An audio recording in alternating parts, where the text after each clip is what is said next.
Well, we've got some pretty interesting new details about Moon Knight. Recently, Disney Latino gave fans quite the insight into exactly how this character works and his classic ties to the Egyptian god Khonshu.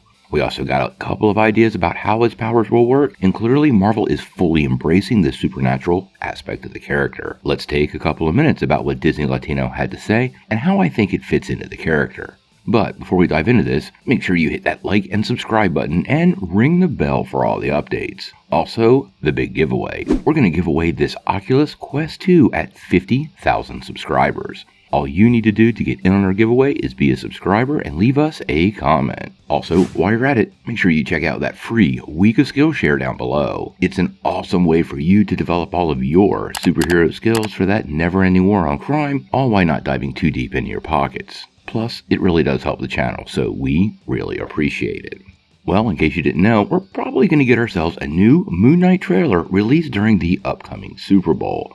That first teaser trailer was crazy, and many fans, me included, are pretty anxious to see what else Marvel Studios and Disney Plus has in store. Now recently, Disney Latino dropped some very interesting details about the character and how the powers pretty much work. This was reported by the Cosmic Circus, so I want to give the proper credit. Now, the details revealed by the site say, and I quote, Stephen Grant suffers from dissociative identity disorder, a psychological pathology he discovers after having flashes from another life. From there, the mercenary Marc Spector, a parallel identity begins to manifest.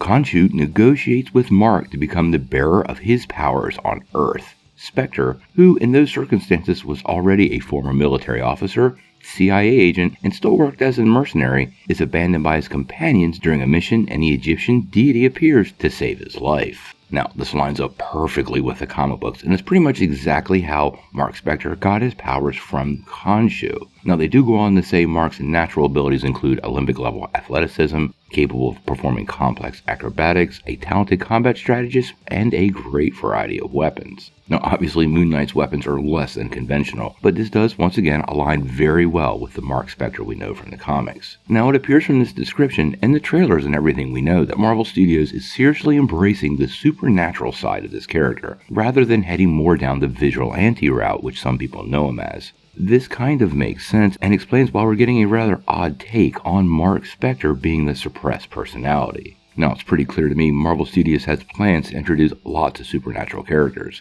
We know Blade and Werewolf by Night are inbound, and there's rumors of lots of other characters including Elsa Bloodstone and Ghost Rider, who's also rumored to appear in the show. It's pretty clear to me Marvel is building up the supernatural side of the fence, and I think Moon Knight might be the lead-off character for that whole effort. Now, obviously, once we get some more details about Moon Knight and hopefully a new trailer during the Super Bowl, we're going to talk about that quite a bit here. But until then, I gotta know what you guys think. Are you okay with embracing the more supernatural aspects of the Moon Knight character instead of focusing on the New York vigilante? And do you believe it'll serve as a basis for an ever-expanding supernatural side of the MCU? Sound off in the comments below. If you like this video, make sure you press like, click subscribe, and if you don't ring that bell, you're not going to get any updates.